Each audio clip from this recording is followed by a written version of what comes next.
Good evening बच्चों, आपका हमारे YouTube channel Abhimanyu civil service classes में स्वागत है। आज अपन पढ़ने जा रहे हैं इतिहास का दूसरा लेक्चर। इतिहास में कल अपन ने जो पढ़ा था कि इतिहास को कितने भागों में बांटा गया है। अपन ने देखा था इतिहास को 3 भागों में बांटा था अपन ने, प्राग ऐतिहासिक काल, आदि ऐतिहासिक काल और ऐतिहासिक काल। ये बात समझ में आई, जिसमें अपन पहला पढ़ने जा रहे हैं। पहला पॉइंट इसके अंतर्गत अपन पढ़ेंगे कि क्या पढ़ेंगे, प्राग ऐतिहासिक काल। कौन सा? प्राग ऐतिहासिक काल। आज अपन ये पढ़ने जा रहे हैं प्राग ऐतिहासिक काल। तो देखिए ये क्या होता है प्राग ऐतिहासिक काल। तो मैंने आपको कल बताया था कि अतीत का वह समय जिसके संबंध में हमें कोई लिखित जानकारी नहीं मिली है, समझ रहे, जिसके संबंध में हमें कोई लिखित जानकारी प्राप्त नहीं हुई है, उस काल को हम प्राग ऐतिहासिक काल कहते हैं। ये बात क्लियर हुई। तो फिर इस काल की जानकारी हमें कहाँ से मिली है? इस काल की जानकारी हमें पुरातात्विक उत्खनन एवं खुदाई से जो सामान, जो वस्तुएं प्राप्त हुई हैं, उससे हमें इस समय की जानकारी मिल रही है। एवं इस काल की जानकारी का सबसे महत्वपूर्ण साधन या स्रोत क्या है? भित्ति चित्र है। क्या है? भित्ति चित्र, यानी भित्ति गुफाओं के अंतर्गत जो चित्रण किया गया है वो इस काल की जानकारी का सबसे महत्वपूर्ण स्रोत है। समझ रहे हैं? तो अपन क्या ले रहे हैं इसमें, देखिए अपन क्या कहेंगे अपन अतीत का वह समय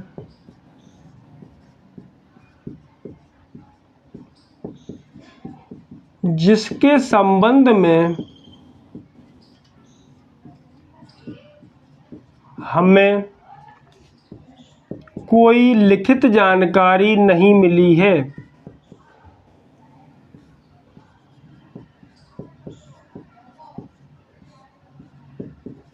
नहीं मिली है।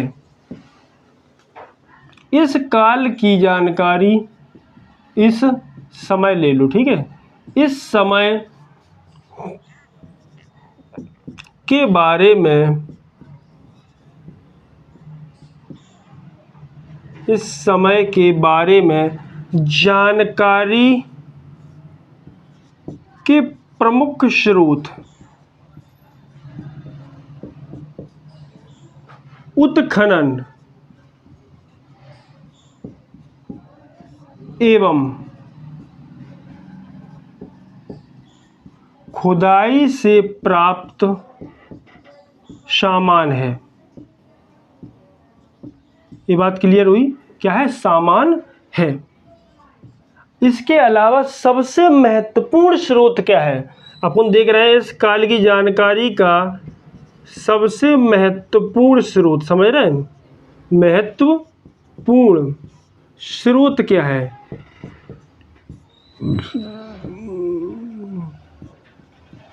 तो क्या है? भित्ति चित्र। ये भित्ति चित्र क्या होते हैं? ये भित्ति चित्र वो होते हैं कि गुफाओं पर आदि मानवों ने जो चित्रण अंकन किया है, जो भी चित्र छापे हैं, उनको अपन क्या कह देते हैं? भित्ति चित्र कहते हैं। ये समझ में आई? क्या कहते हैं? भित्ति चित्र।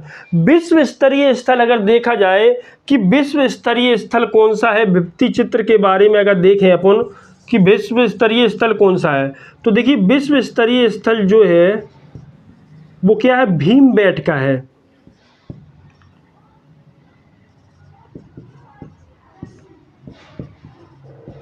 स्थल क्या है? भीमबेटका। भीमबेटका ये क्या है? भीमबेटका जो है वो एक गुफा है। क्या है? भीमबेटका। ये कहाँ पर स्थित है?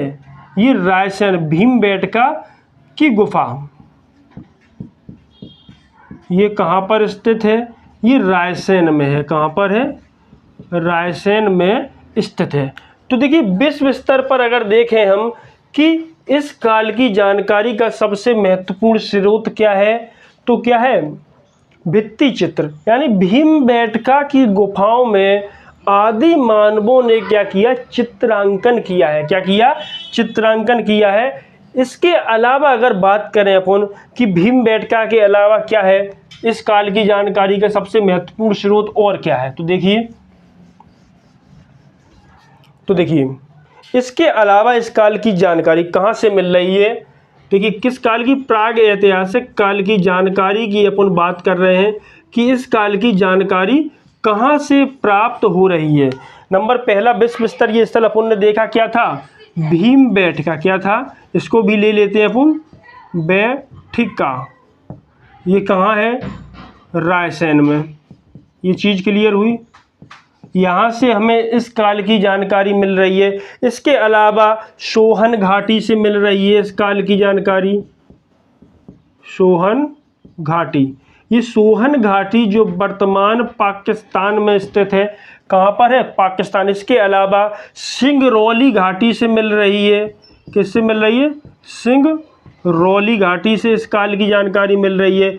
ये हमारे मध्य प्रदेश में स्थित है। कहाँ पर है, मध्य प्रदेश में स्थित है। इसके अलावा इस काल की जानकारी हमें बेलन घाटी से मिल रही है। किससे मिल रही है, बेलन घाटी से। ये जो बेलन घाटी जो है हमारी, यह हमारी इलाहाबाद में है। इलाहाबाद बोले तो इसका वर्तमान नाम हो गया है प्रयागराज। कहाँ पर है, प्रयागराज। यानी कि इन गुफाओं से हमें क्या मिल रही है, इस काल की जानकारी मिल रही है। यानी कि प्राचीन समय का जो आदि मानव हुआ करता था वो गुफाओं में रहता था। कहाँ रहता था, गुफाओं में रहता था। ये पूरे अपन प्राग ऐतिहासिक काल की बात कर रहे हैं। ये गुफाओं में रहता था, अपना जीवन पूरा का पूरा गुफाओं एवं पत्थरों पर निर्भर करता था। ये बात क्लियर हुई। तो ये तो अपना था क्या, प्राग ऐतिहासिक काल की जानकारी थी कि हमें कहाँ से मिल रही है, इन जगहों से हमें प्राग ऐतिहासिक काल की जानकारी प्राप्त हो रही है। अब मैंने आपको बताया था पिछले लेक्चर में कि जो प्राग ऐतिहासिक काल था इसको हमने 3 भागों में बांटा था। कौन सा था, पुरा पाषाण काल। कौन सा, पुरा पाषाण काल। अगर नंबर पहला बात कर रहे हैं अपन, पुरा पाषाण काल। देखिए इसका जो शाब्दिक अर्थ होता है, पुरा का मतलब क्या होता है, मैंने पिछले लेक्चर में बताया, प्राचीन। क्या होता है, प्राचीन या सबसे पहले का। पाषाण का मतलब होता है पत्थर। क्या होता है, पत्थर।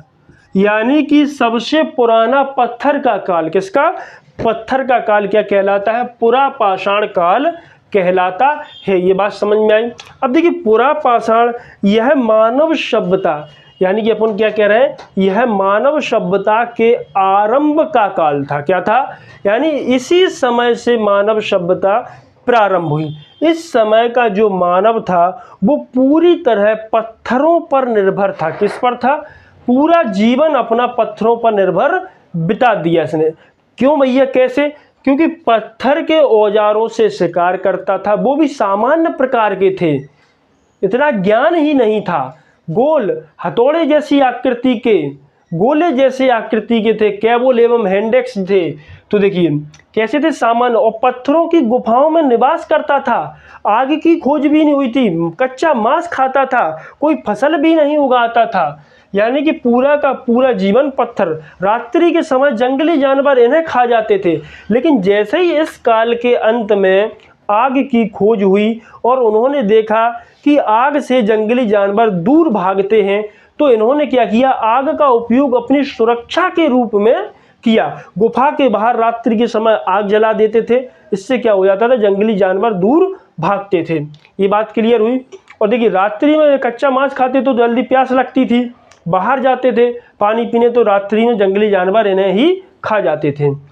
समझ में आई ये बात, इतनी क्लियर हुई। तो देखिए पुरा पाषाण क्या है, काल क्या है, देखिए यह मानव सभ्यता या पाषाण काल का आरंभिक समय है। देखिए पुरा का मतलब प्राचीन, पाषाण काल का क्या है, आरंभिक समय है। तो ये अपन लिख रहे हैं, यह मानव सभ्यता, क्या लिखा अपन ने, यह मानव सभ्यता के आरंभ का काल है। क्या है, आरंभ का काल है,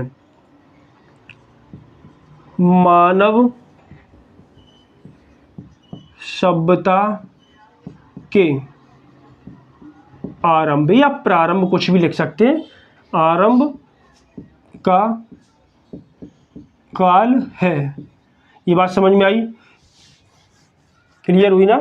यह मानव सभ्यता के आरंभ का काल है। इस समय का मानव,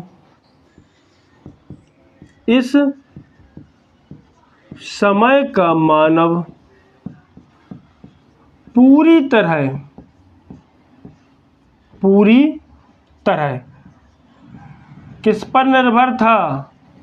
पत्थरों पर निर्भर था। किस पर? पत्थरों पर निर्भर था। ये बात क्लियर है, पत्थरों पर निर्भर था। समझ में आया? शैलाश्रय बोले तो गुफाओं में, शैलाश्रयों में निवास करता था।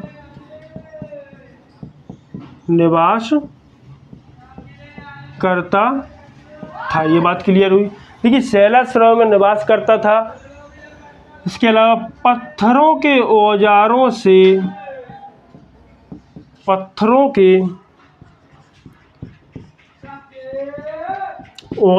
से शिकार करता था। क्या करता था?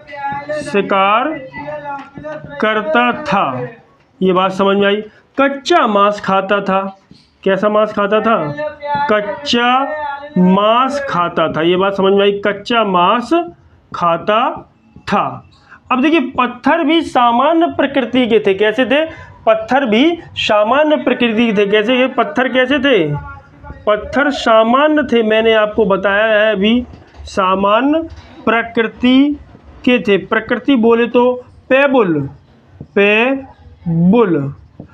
बोले तो गोल पत्थर फेंक के मारते थे। इसके अलावा हैंडेक्स, क्या?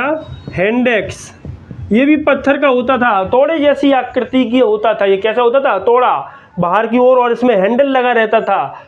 हैंडल जैसी आकृति का पत्थर होता था, उसको क्या बोलते थे? हैंडेक्स बोलते थे। ये क्या थे? इस समय के प्रमुख औजार थे इनके। ये बात समझ में आई। लेकिन हाँ, इस काल के आखिरी में, यानी इस काल के अंत में मानव ने क्या कर ली थी? आग की खोज कर ली थी। तो समझ में आया, ये इंपॉर्टेंट पॉइंट है। क्या पॉइंट है? देखिए, इस काल के अंत में, कब? अंत में मानव ने आग की खोज कर ली। आग की खोज कर ली। ये बात क्लियर हुई इतनी? कब की मानव ने आग की खोज? आखिरी में, अंत में की।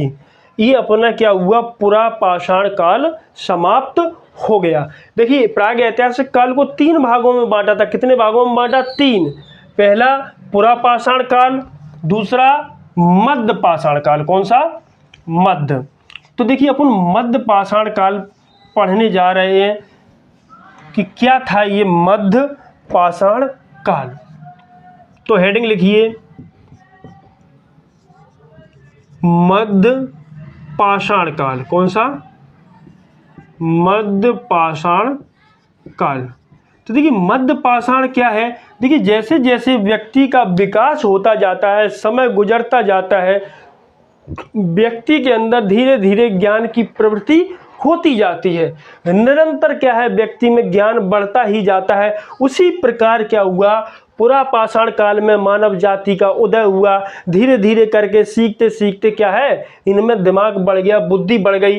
तो मध्य पाषाण काल आते आते इन्होंने सोचा कब तक उस पर निर्भर रहेंगे, मांस पर, कच्चे मांस पर, गुफाओं में रहेंगे। तो इन्होंने क्या किया? इस काल में क्या किया? थोड़ा इनका ज्ञान बढ़ा। तो देखिए, क्या ज्ञान बढ़ा? इस समय मानव सभ्यता का कुछ विकास हुआ। क्या हुआ? थोड़ा बहुत विकास हुआ। और क्या किया? मानव ने पशुपालन करना प्रारंभ कर दिया। पशुपालन के साथ साथ मानव ने कुछ स्थानों पर कृषि कार्य करना भी प्रारंभ कर दिया। ये बात क्लियर हुई? तो अपन देखिए, इसमें लिख रहे हैं, क्या लिख रहे हैं कि इस समय सभ्यता का कुछ विकास हुआ। किस सभ्यता का? मानव सभ्यता का। समझ में आई ये बात? इस समय मानव सभ्यता का कुछ विकास हुआ। क्या हुआ? कुछ विकास हुआ। ये चीज क्लियर हुई? मानव ने कृषि एवं पशुपालन प्रारंभ कर दिया। समझ गए? क्या किया? मानव ने कृषि एवं पशुपालन प्रारंभ कर दिया। ये बात क्लियर हुई। क्या किया मानव ने? विकास कैसे हुआ कि मानव ने अब पशुपालन भी प्रारंभ कर दिया, कृषि कार्य भी प्रारंभ कर दिया। अब बात करते हैं यहाँ से जो नोट पॉइंट इंपोर्टेंट क्वेश्चन जो बनता है वो क्या बनता है कि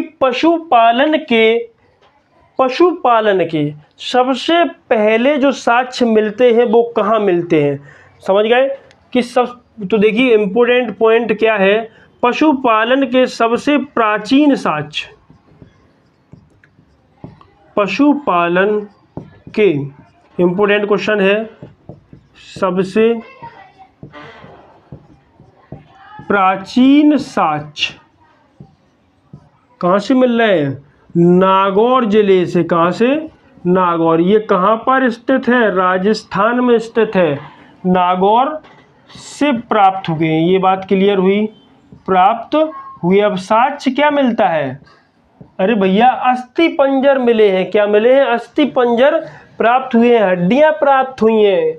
तो इससे अनुमान देखिए क्वेश्चन ये भी बनता है, मानव का सबसे पहला पालतू पशु कौन था? तो अगला लिखिए पॉइंट, वो कुत्ता था। क्या था? कुत्ता। मानव का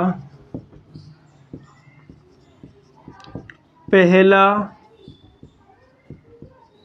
पालतू पशु कौन था? कुत्ता था। क्या था? कुत्ता। क्योंकि कुत्ता बड़ा ही वफादार प्राणी होता है, अपने मालिक का साथ कभी नहीं छोड़ता। ये बात समझ में आई। अब देखिए आगे इसमें देख रहे हैं, इसके अलावा कृषि कार्य भी प्रारंभ कर दिया था। मैंने बोला क्या कर दिया था? कृषि। तो अगला पॉइंट देख रहा है कि कृषि के सबसे पहले सबसे प्राचीन साक्ष्य हमें कहाँ से प्राप्त हुए हैं? तो देखिए कृषि कार्य के जो सबसे प्राचीन साक्ष्य प्राप्त हुए हैं वो आदमगढ़ होशंगाबाद से प्राप्त हुए हैं। कहाँ से हुए हैं? आदमगढ़ होशंगाबाद से। कृषि के सबसे प्राचीन साक्ष्य कहाँ से मिल रहे हैं? आदमगढ़। ये कहाँ पर है? अपना मध्य प्रदेश का एक जिला है, होशंगाबाद।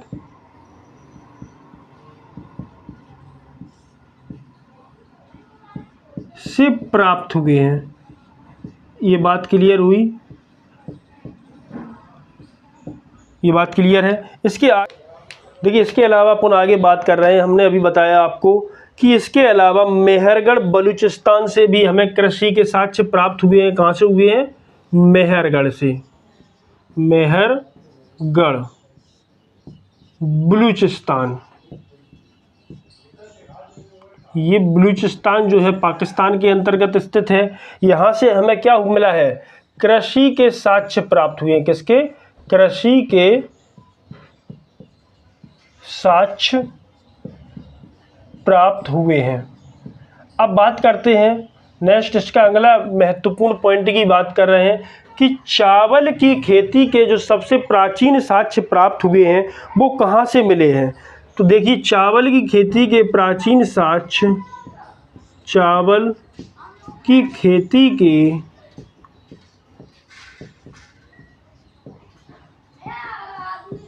प्राचीन साक्ष्य ये अपन को कोलडीवा से मिले हैं। कहाँ से मिले हैं? कोलडीवा नामक स्थान से। कोलडीवा कहाँ पर है अपना? ये इलाहाबाद में है। कहाँ पर? इलाहाबाद। अब बात कर रहे हैं कि इलाहाबाद किस राज्य के अंतर्गत आता है? तो ये यूपी के अंतर्गत आता है, उत्तर प्रदेश के अंतर्गत आता है। इस इलाहाबाद का वर्तमान नाम कर दिया गया है प्रयागराज। क्या कर दिया गया? प्रयागराज। यहाँ से क्या मिला है हमें? चावल की खेती के साक्ष्य प्राप्त हुए हैं। अब बात कर रहे हैं कि मध्य पाषाण काल का जो मानव था इसने क्या किया था? जो औजार थे वो कुछ पहने एवं नुकीले बनाना प्रारंभ कर दिए थे। तो इनके जो औजार अपन देखते हैं कि इनके कौन कौन से औजार थे। तो देखिए औजार की अपन यहाँ बात कर लेते हैं कि कौन से औजार प्रयोग करते थे। तो देखिए चिप, क्या करते थे, चिप, ब्लेड की तरह। क्लेवर, खुरचनी, ये क्या खुरपी के जैसी होती थी मांस को खरोंचने के लिए। खुरचनी हो गई। भेदनी, क्या भाला टाइप का फेंक के जानवर में मार दो ऐसे। और छेदनी,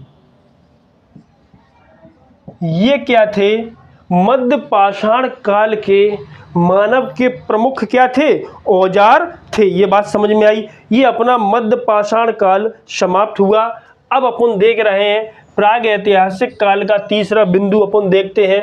अब बचा है अपना, देखिए अपन ने प्राग ऐतिहासिक, देखिए इसके अलावा अपना प्राग ऐतिहासिक काल का तीसरा बिंदु जो था, दो अपन पढ़ चुके हैं। कौन कौन से, पुरापाषाण काल, मध्य पाषाण काल। अब अपन पढ़ने जा रहे हैं नव पाषाण काल। कौन सा, नव पाषाण काल।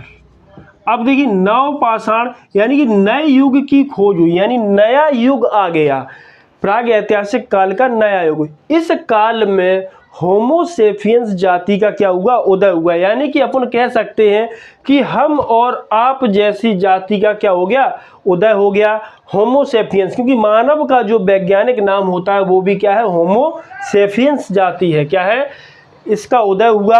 और देखिए बुद्धि का क्या हो गया, विकास हो गया। लोगों को क्या हो गया, विकास हो गया। कि क्यों हो गया, देखिए मानव ने क्या कर दिया इस काल में, व्यवस्थित रूप से कृषि करना प्रारंभ कर दिया, पशुपालन प्रारंभ कर दिया, अपने लिए गर्त एवं गृह आवास बनाना प्रारंभ कर दिए।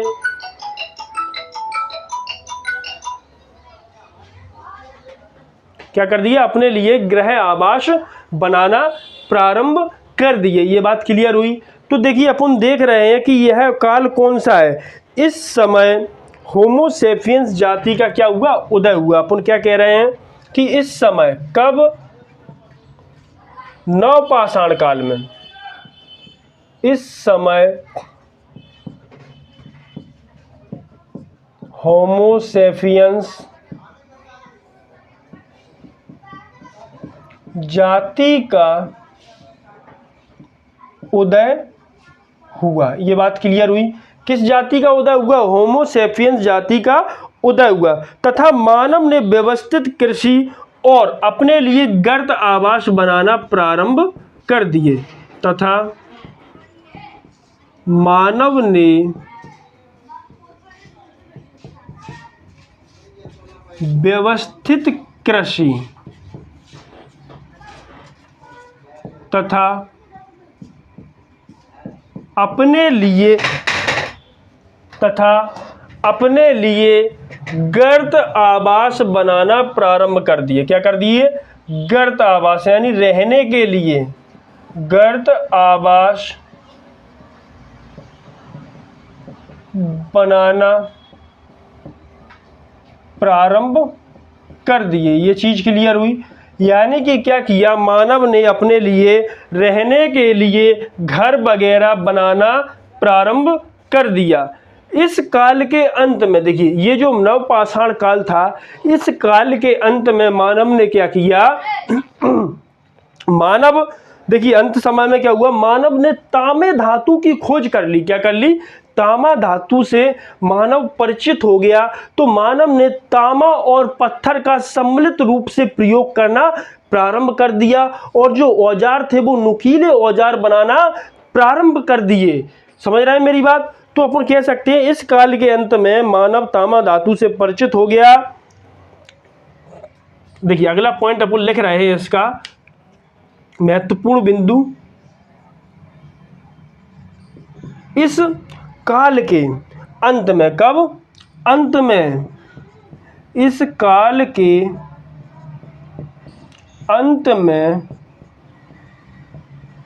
मानव तांबा धातु से परिचित हो गया। यानी मानव ने क्या कर ली, तांबा धातु की खोज कर ली। समझ गए, मानव क्या हो गया, तांबा धातु से परिचित हो गया। तो फिर क्या करेगा मानव, तो मानव ने पत्थर और तांबे का, किसका? पत्थर, क्योंकि पत्थर और तांबे का सम्मिलित रूप से, कैसा? सम्मिलित रूप से प्रयोग करना शुरू कर दिया।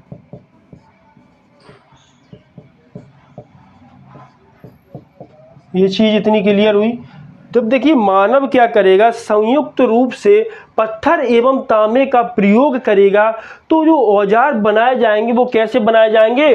नुकीले बनाए जाएंगे। इसके बाद क्या हुआ, एक नई सभ्यता आती है, उसको हम ताम्रपाषाण काल के अंतर्गत पढ़ते हैं। किसके अंतर्गत? ताम्रपाषाण काल वह काल होता है जब मानव पत्थर और तांबे का सम्मिलित रूप से प्रयोग करता है। उस काल को हम क्या कहते हैं? ताम्रपाषाण काल या चालकोलिथिक काल कहते हैं। ये अपना प्राग ऐतिहासिक काल आज पूरा कंप्लीट हुआ।